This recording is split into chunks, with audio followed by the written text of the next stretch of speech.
Leo senchim anyavu, enepo Ramona Beltran tindeak in Mala intuim Consuela Castro Beltran tindeak Bimbo, California. Hello everybody, my name is Ramona Beltran. My family is Yaqui and Mexica, originally from northern Mexico. I'm an assistant professor at the Graduate School of Social Work at University of Denver, and also consider myself an activist dancer scholar. It's really nice to be here where folks look like my relatives. It's a little bit different than being at DU, if you might imagine. Really happy to be here. Thank you for allowing me to share some about this workshop that we did with Indigenous youth a couple years ago. And first, I see you in this resilient, yes, hello, twinsies, strong, resilient, Indigenous. I also have to say this is my first time in a Café Cultura stage, and it's a little bit scary. I've known about Café Cultura for a really long time, but and I've always supported the work, so this is kind of exciting and a little intimidating for me to be up here. But anyway, so I came to DU in 2012. In 2013, I started volunteering with the Rise Up event. And this event is so special and so important, one of my favorites, but really important for our people because we know that the power that lies in knowing your status, right? And sharing that with our community. And by knowing your status, you keep your community, our community and our family safe and healthy and well. So that's one of the reasons why I love this and why I initially came to volunteer for this. So in 2013, I had some of my students work with the other partner organizations to do a really quick survey on what folks in the community wanted to see as a follow-up to this annual event.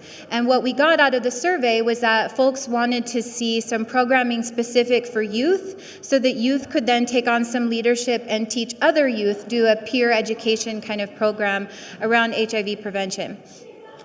2014, we wrote a grant. We got the grant in late 2014, and then we worked together, and there was a lot of people who contributed, and I don't want to take up too much time, but I just want to acknowledge a lot of them are in this room. Many of them are doing testing and are just a part of this community, so I want to thank and acknowledge everybody who participated in developing this program. So we came up with a 4-day HIV prevention culture-centered workshop that centered around looking at historical trauma, drug and alcohol use, interpersonal violence, but really focusing on our strengths. And so it was a 4-day workshop. 23 youth participated in it.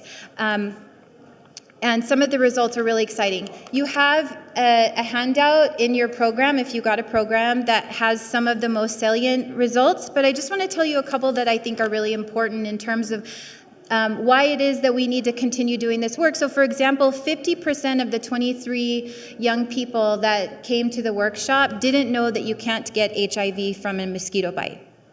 The good news is, and that's something that, you know, we generally think in the HIV prevention world, we generally think a lot of people, most people know. So we were surprised by that. But the good news was by the end of that, it was 95%. I think there was only one who said that they didn't know. So they knew that you couldn't get HIV from a mosquito bite. Other things is that, let's see, I'm going to skip to the ones that are the most important. For condom use, we saw that there was a 30% increase in youth who reported that they knew how to use a condom and how to check if it was safe to use. And really overall, some important things that we found were around age. So we had youth who were from 14 to 22, and the most significant results were for the young people who were under 18. Their knowledge changed by the end.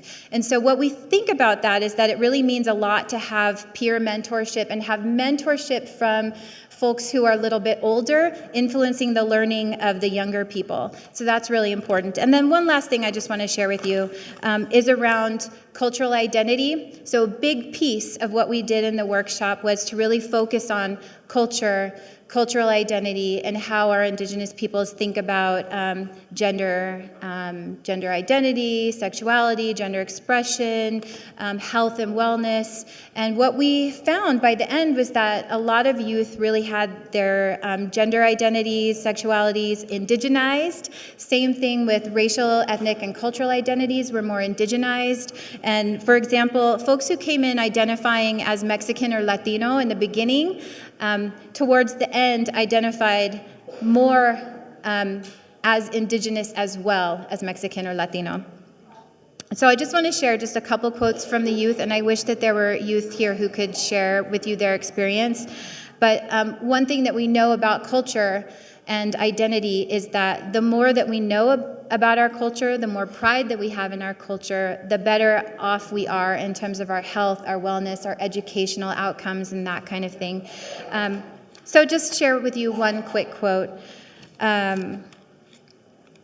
When I talk about pride, I think about no shame, not shaming in any way, and making sure that every piece of our culture, every aspect of it is made beautiful and made sacred, because it hasn't been for so long. And so they said that just being proud to be Indigenous, being proud to be Indian, was really something that they took away from being a part of that workshop. So I'll leave it at that. You have this handout here that has more details, and if you're interested in the project, we really want to try and continue to do it again. We're looking for funding, but it's really important that we have these programs that are by and for Indigenous people, and I just want to thank everybody for your time and thank everybody who participated. Go get tested.